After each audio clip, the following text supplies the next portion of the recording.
और पहली खबर है मिडिल ईस्ट से, जहां के हालात लगातार बिगड़ रहे हैं। एक तरफ डोनाल्ड ट्रंप के सीज़फायर के संकेत, दूसरी तरफ ईरान की चेतावनी सामने। सवाल ये कि क्या मिडिल ईस्ट में महाविनाश टल चुका है, और क्या सच में अब लगभग 24 दिन के युद्ध के बाद यह शांति की शुरुआत है, या फिर तूफान से पहले की खामोशी? अगले 5 दिन तय करेंगे कि दुनिया जंग में की आग में झुलसेगी या कूटनीति से महाविनाश टल जाएगा। ये क्यों कहा जा रहा है? क्योंकि ट्रंप ये कह चुके हैं कि हॉर्मुज नहीं खुला तो ईरान पर हमला होगा। तो ईरान का मैसेज ये क्लियर है कि ऐसा हुआ तो हॉर्मुज को हमेशा के लिए बंद किया जाएगा। ट्रंप ने पावर प्लांट्स को निशाना बनाने का अल्टीमेटम भी दिया गया, लेकिन ईरान ने कहा कि अगर ऐसा हुआ तो अरब के जितने वाटर सैलिनेशन प्लांट हैं, जहां से पानी शुद्ध करके पिया जाता है, उनको खत्म कर दिया जाएगा।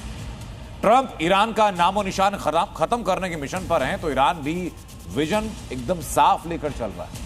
अमेरिकी मिलिट्री बेस को टारगेट किया जाएगा और बड़ा नुकसान पहुंचाया जाएगा। इन सब के बीच ईरान ने यह भी साफ किया कि ना तो अमेरिका से बात हो रही है, ना ही वो झुकने को किसी भी कीमत पर तैयार है। और इसी बीच एक और बड़ी खबर आ रही है, क्योंकि वॉर जोन में हालात लगातार बदल रहे हैं, हालात लगातार पलट रहे हैं। जो 11 घंटे की मियाद थी वो खत्म हो चुकी है, 5 दिन आगे बढ़ा दी गई है। इसी बीच बड़ी खबर है कि वॉर के बीच ट्रंप ने बयान दिया कि ईरान से वार्ता सकारात्मक रही है, अपना अल्टीमेटम वापस ले लिया है डोनाल्ड ट्रंप ने। ये देखिए, सोशल मीडिया साइट पर डोनाल्ड ट्रंप ने ट्वीट भी किया, ये पोस्ट भी किया है, और 5 दिन तक पावर प्लांट पर हमला नहीं करने की बात कही है। एनर्जी इंफ्रा पर हमले 5 दिन के लिए टाल दिए। ये पोस्ट डोनाल्ड ट्रंप का आप देख रहे हैं, जो मैं पढ़ के भी आपको बता देता हूं। कह रहे हैं कि I am pleased to report that the United States of America and the country of Iran have had over the last 2 days very good and productive conversations regarding a complete and total resolution of our hostility in the Middle East. Based on the tenor and the tone of these detailed and constructive conversations, which will continue throughout the week, I have instructed the Department of War to postpone any and all military strikes against Iranian power plants and energy infrastructure for the 5 days period. यानी 5 दिनों के लिए बातचीत सकारात्मक रही, सकारात्मक दिशा में जा रही है, और 5 दिनों के लिए किसी भी तरीके का एनर्जी इंफ्रा पर हमले को अमेरिका की तरफ से टाल दिया गया है, रोक दिया गया है।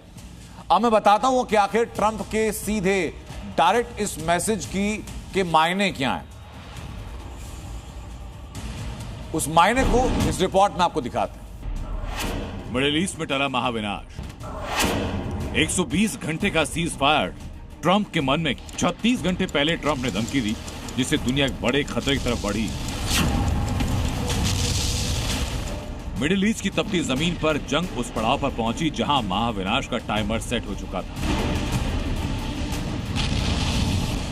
24 दिनों से जारी अमेरिका ईरान टकराव अपने सबसे खतरनाक पड़ाव पर था, और अगले 11 घंटे में महायुद्ध की दशा और दिशा तय होने वाली थी।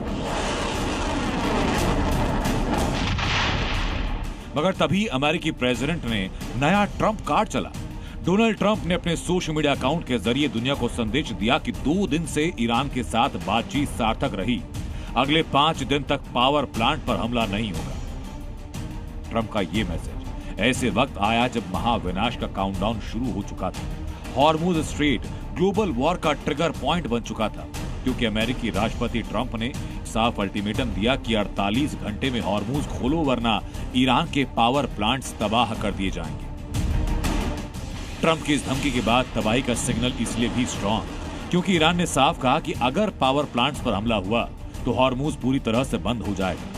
इजराइल के पावर और कम्युनिकेशन नेटवर्क टारगेट होंगे। खाड़ी देशों में मौजूद अमेरिकी बेस नहीं बचेंगे। अमेरिकी निवेश वाली कंपनियां भी निशाने पर होंगी। यानी अगर हमला हुआ तो काउंटर अटैक उससे भयावह होगा। इसकी चपेट में पूरा मिडिल ईस्ट आ सकता है।